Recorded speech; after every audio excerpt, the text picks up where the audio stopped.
নমস্কার বন্ধুরা, আমি শিপ্রা ইংল্যান্ড থেকে বলছি। বিলেতি বঙ্গিনীর একটি ব্লগে আপনাদের সবাইকে স্বাগত। আজকে প্রায় মাসখানেক পর আমাদের এখানটায় বৃষ্টি হয়েছে আজকে। সেই ঘরে নিচে তো অনেক গাছ লাগিয়ে রেখে এসেছিলাম, সব কটা তো পোকায় খেয়ে গেছে, যথারীতি কিচ্ছুই বাঁচিনি। কতগুলো সেই লাউ কুমড়ো লাগিয়েছিলাম না, সব গেছে সব। তা এখন না ঘরে কটা লঙ্কার দানা লাগিয়ে দিয়েছিলাম টবে, কি দারুণ হয়েছে, দাঁড়ান লঙ্কার দানাগুলো দেখাই। ওইগুলো যাবো এখন নিচে লাগাতে। এই দেখুন, একটা কুমড়ো গাছ হয়েছে এইখানটায় আমার, কিন্তু সেটা বড় কথা না। কুমড়ো গাছটা আমি নিচে লাগাতে গেলে খারাপ হয়ে যাবে, মানে মরে যাবে। তো ভেবেছি এই লঙ্কা গাছটা নিচে লাগিয়ে দিয়ে আসি। কি দারুণ হয়েছে এই লঙ্কা গাছ, এই একটা অনেকগুলো হয়েছে লঙ্কা গাছ। আর একটা টবে কটা টমেটো গাছ হয়েছে, ওই টমেটো গাছগুলো এখন নিচে লাগিয়ে দিয়ে আসবো। আসলে শুধু দুটো গাছই লাগালাম বাইরে, কারণ আবার যদি সকালে উঠে দেখি সব খেয়ে গেছে পোকায়, তাহলে আর কী করবো। এই একটা লঙ্কা লাগিয়েছি আর একটা মাত্র টমেটো লাগিয়েছি। আর এই গাছ দুটোই সবচেয়ে বড় গাছ ছিল, তাই জন্য এই দুটোই লাগিয়েছি। দেখা যাক, যদি সকাল হতে দেখি যে না এখনও পোকায় খাইনি, তাহলে আরও কটা ছোট গাছও লাগিয়ে দিয়ে যাব, কিন্তু খেয়ে যাবে। কিন্তু এইসব গাছ তো আর ঘরের মধ্যে লাগানোর গাছ না, যে ঘরের মধ্যে লাগালে সেগুলো হবে, মানে তো নষ্টই হয়ে যাবে ঘরের মধ্যে। কি আর বড় হয়, তো আউটডোর প্ল্যান্ট আর কি। গতকাল বাজারে গিয়ে এই মহাশয় দুজনকে দেখে আমি খুব খুশি হয়েছি। অনেক দিন পর আমি এই চাল কুমড়ো বাজারে দেখলাম। কালকে না প্রচুর এমনি কুমড়ো লাউ সব কিছুই বিক্রি হচ্ছিল, তার মাঝ থেকে আমি এই দুজনকে খুঁজে বার করেছি।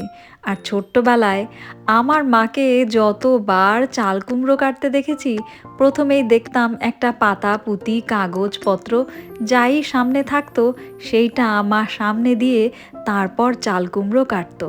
আচ্ছা, আপনারা কি জানেন যে চাল কুমড়োকে কেন ডাইরেক্ট কাটা হয় না?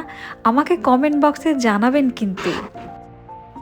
সময়ের সাথে সাথে কত কিছুর পরিবর্তন হয় বলুন তো। এই যেমন আমার মা, আমরা যখন ছোট ছিলাম আমাদেরকে ঘুম থেকে তুলতো একটা গান করে। সেই গানটা আমার ছেলেও জানে। আমি চাই আমার ছেলের যখন পরবর্তী সংসার হবে, সে সেই গান তার ছেলে মেয়েদের মধ্যে ছড়িয়ে দিক। আসলে এইভাবেই তো লোককথা, আমাদের স্মৃতি, আমাদের কালচার এগুলো বেঁচে থাকে। আমি আমার মায়ের মুখের ওই গানটা ইউটিউবে কোনোদিনও শুনিনি। আমার মনে হয় আমার মা তার মায়ের থেকে, এবং তার মাও মনে হয় তার মায়ের থেকেই শিখেছে। এইভাবেই তো আমরা সমস্ত কিছু বংশ পরম্পরায় বা আমাদের ধার্মিক বা আমাদের কালচার, বাঙালিত্ব সমস্ত কিছু এক জেনারেশন থেকে অন্য জেনারেশনে আমরা ছড়িয়ে দিই। আর জানেন, এইভাবেই কিন্তু বংশ পরম্পরায় একটা জিনিস বয়ে নিয়ে যাওয়াই ভালো, মানে যতদূর সম্ভব আর কি। রাই জাগো সুখ সারি বলে, কত নিদ্রা যাও তুমি মানিকের কোলে। রাই জাগো। আচ্ছা, এই গান আপনারা শুনেছেন কখনো? এটা কিন্তু ঘন্টাখানেক চলতে পারে, এত লম্বা গান। আমার মনে হয় পৃথিবীর সকল মানুষের তাদের বংশ পরম্পরায় তাদের ধর্ম বাঁচিয়ে রাখা উচিত, সে হিন্দু, মুসলিম, বৌদ্ধ, খ্রিস্টান, সবার জন্য। ছুটির দিনে যদি বরের অফিসে যাই, তাহলে অফিসে গিয়ে চুপচাপ পুতুলের মতন বসে থাকতে হয়, হয় মোবাইল ঘাটো, তা না হলে মুভি দেখো। এই আর আমার ভাল লাগে না ওরকম বসে বসে থাকতে। তো এখন যাচ্ছি বরের অফিসে, বাট হেঁটে হেঁটে যাচ্ছি রাস্তা। আমার এখান থেকে 5 কিলোমিটার, তো 5 কিলোমিটার আমি এখন হেঁটে যাব। তারপরে সিটি পড়বে, মেন সিটিটা, ওখানটা একটু শপিং টপিং করব, করে টোরে তারপরে যাব ওর অফিসে। তারপরে একটু সবজি টবজিও কিনবো। তো বাস বেরিয়ে যাচ্ছে, বাসের পাস তো আমার কাছে রয়েছে, তাও যাব না, বাসে করে যাব না, আমি হেঁটে হেঁটেই যাব। আর রাস্তায় যেসব জিনিস পড়বে সেইগুলোই আপনাদেরকে দেখাবো। আর আজকে কিন্তু দারুণ সুন্দর দিন, সকালবেলা বৃষ্টি হয়েছে দেখলাম, দেখালাম, গাছগুলো লাগালাম তাই জন্যে। আর আমি আজকে খুব সুন্দর জামা পরেছি, এই যে ব্ল্যাক কালারের একটা টপ পরেছি, এটা অ্যাকচুয়ালি একটা ব্লাউজটাই টপ বানিয়ে দিয়েছি। সাদা একটা ব্যাগ নিয়েছি, ভেবেছিলাম ব্যাগ কিনবো না, তারপরেও ভাল লাগছে না, এটা কিনতে ইচ্ছা করছিল তাই কিনে নিয়েছি। তো চলুন এখন রাস্তায় যেতে যেতে যা যা দেখি তাই তাই দেখাই। আমি কিন্তু আগের থেকে অনেক ভদ্র হয়ে গেছি। আপনারা আমাকে কমেন্ট বক্সে যা বকাবকি করেছেন রাস্তা থেকে ফল তুলে খাবার জন্যে, তাই আজকে কিন্তু আমি ফলটা তুলে একেবারে পুরো খেয়ে নিইনি। একটা কামড় দিয়ে দেখলাম বড্ড টক, তাই ফেলে দিয়েছি। আজকে কিন্তু খাইনি, আমি কিন্তু কথা রেখেছি। আমি একদম গুড গার্ল হয়ে গেছি। আর রাস্তার ধারে সত্যি ফলগুলো কি দারুণ দেখতে বলুন। প্রথমে ভেবেছিলাম 5 কিলোমিটার পুরোটাই হেঁটে আসব, কিন্তু 4 কিলোমিটার হেঁটে আসার পর বাসে উঠে আরও 1 কিলোমিটার রাস্তা আমি এসেছি। কারণ আমার বর যে টাইমটা আমায় ধরে দিয়েছে তার মধ্যে তো আমাকে সমস্ত কিছু শেষ করতে হবে। ছোট্টখাট্ট একটু শপিং, একটু খাওয়া দাওয়া, ঘোরাফেরা সমস্ত কিছু আবার দেরি হয়ে যাবে তাই। আর এইটা কিন্তু সিটি সেন্টার, আর এখানে শপিং করা না দারুণ কস্টলি, আমার বড্ড গায়ে লাগে। পেছনে খাদি নামের এই দোকানটা প্রথমে ভেবেছিলাম ইন্ডিয়ান, তাই একটু ঢুকেছিলাম জিনিস কিনতে। আমার পেছনে লেখা খাদি দোকানটা, আমি ভেবেছিলাম হয়তো এটা ইন্ডিয়ান খাদি হবে। গিয়ে আমি দেখছি সমস্ত জামাকাপড় উল্টে উল্টে যে ওটা মেড ইন কি লেখা রয়েছে, দেখি সব করা মেড ইন পাকিস্তান। সালোয়ার কামিজ সুন্দর, দেখতে সুন্দর, আমাদের ইন্ডিয়ার মতোই। ক্যামেরার চোখ এদিকে রাখে না এদিকে রাখে সেটা আমি এখনও ভুল করি, এইটাই মনে হবে ক্যামেরা। যাই হোক, তো এইটা হচ্ছে পুরোটা মেড ইন পাকিস্তান। তো আমি নমস্কার দিয়ে চলে এসেছি দোকানটা দিয়ে। বুলরিংয়ে কিন্তু মানে দেখুন, আমি খুব ভালোভাবে জানি বলে আমি বলবো না, তবে একটা হচ্ছে রাইট সাইডের বিল্ডিং শপিংয়ের, যেটা এই আমি ঘুরে এলাম, আর একটা হচ্ছে লেফট সাইডের শপিংয়ের বিল্ডিং। তো দুটো সাইডের শপিংয়ের বিল্ডিংয়েই মানুষ শপিং করে। আর তাছাড়া বাইরে তো মানে কি বড় মেলা বসেছে, কি বড় মেলা, মেলাটাই আপনাদেরকে নিয়ে যাচ্ছি। তবে এই দিকটায় একটা জায়গা, একজন এসে আমায় জিজ্ঞেস করছে টিকে ম্যাক্স, টিকে ম্যাক্স, টিকে ম্যাক্স, ওয়্যার ইজ টিকে ম্যাক্স।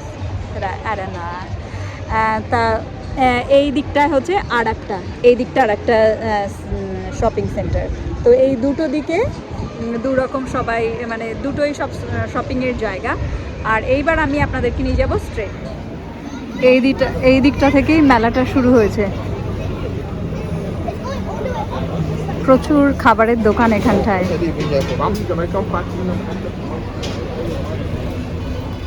প্রচুর শপ। ইন্ডিয়ান খাবারের দোকান দেখছি না। আর সমস্ত মানে যে যে কান্ট্রি থেকে মানে দোকানগুলো খুলেছে তার আবার সবার ফ্ল্যাগ রয়েছে, বাট আমার কান্ট্রির ফ্ল্যাগ দেখতে পাচ্ছি না, সেইটাই ভাল লাগছে না। আমার কান্ট্রি কই। তো প্রচুর জিনিস এখানটায়, কড়ি মাটির মতন, এখানটা ছোট চায়না থিংস। যেখানেই যাই আমার দেশের পতাকা না দেখতে পারলে আমার ভালো লাগে না। আমার দেশে থাকাই ভালো, এইসব দেশ আমার জন্য নয় আর কি। এখানে এসেও আমি আমার দেশের পতাকা, আসলে আমি যদি অন্যান্য সবারটা না দেখতাম তাহলে আমারও মনে আসা যাচ্ছে না যে আমার দেশের পতাকা কই। বাট নেই কোনো ইন্ডিয়ান দোকান এখানটায়। তো দেখা যাক, যদি একটা দেখতে পাই তাহলে তো নিশ্চয়ই আপনাদেরকেও দেখিয়ে দেব। বাট এখনও কিন্তু আমি একটাও দোকান দেখতে পেলাম না যেখানটায় রয়েছে আমার দেশের পতাকা। যখন এই রাস্তা দিয়ে আমি প্রথমে যাচ্ছিলাম তখন এই সমস্ত দোকানগুলো খোলা ছিল, এখন দেখছি ধীরে ধীরে ঝাঁপ বন্ধ করতে শুরু করে দিয়েছে। আর সবার লাস্টে একটা দোকান দেখাবো, এটা একটা চায়নার দোকান। দেখুন, এগুলো সমস্ত কিছু ক্রুশ দিয়ে, উল দিয়ে তৈরি করা। সত্যি আমাদের দেশে এরকম কত প্রতিভা আছে ভাবুন তো। ইংল্যান্ডে কিন্তু এই সব হাতের জিনিসের দারুণ কদর, আর সত্যি জিনিসগুলো দেখে দারুণ লাগছিল। তো যেরকম বলছিলাম, যেহেতু রাত হয়ে গেছে এখন, তো রাত হয়ে যাওয়ার জন্য সব কিছু এখন বন্ধ হয়ে যাচ্ছে। হাসছেন নিশ্চয়ই যে শিপ্রা বলছে রাত হয়ে গেছে, আসলে টাইমটা তো রাত। এবার যদি সূর্য মামা ওভার টাইম করে তাহলে তো কিছু করার নেই। আর এই যে কি দারুণ মেট্রো দেখুন।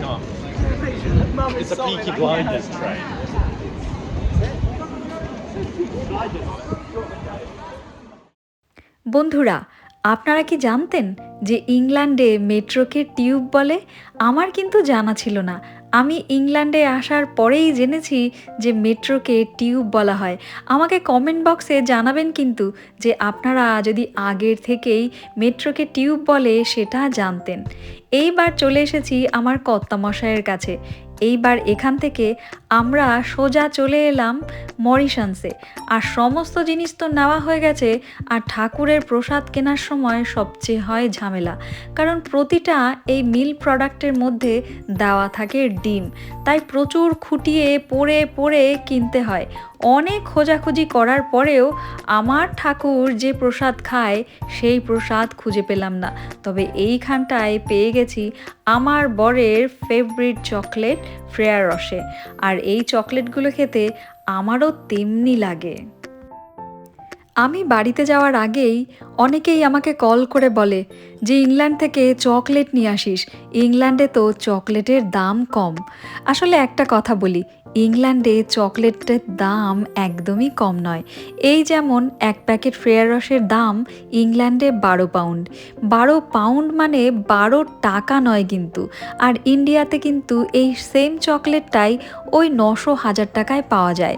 আর 12 পাউন্ড কিন্তু ইন্ডিয়ান টাকায় এখন 1500 টাকার মতন। সেই তুলনামূলকভাবে কিন্তু ইংল্যান্ডের থেকে ইন্ডিয়াতেই সস্তা পড়ে।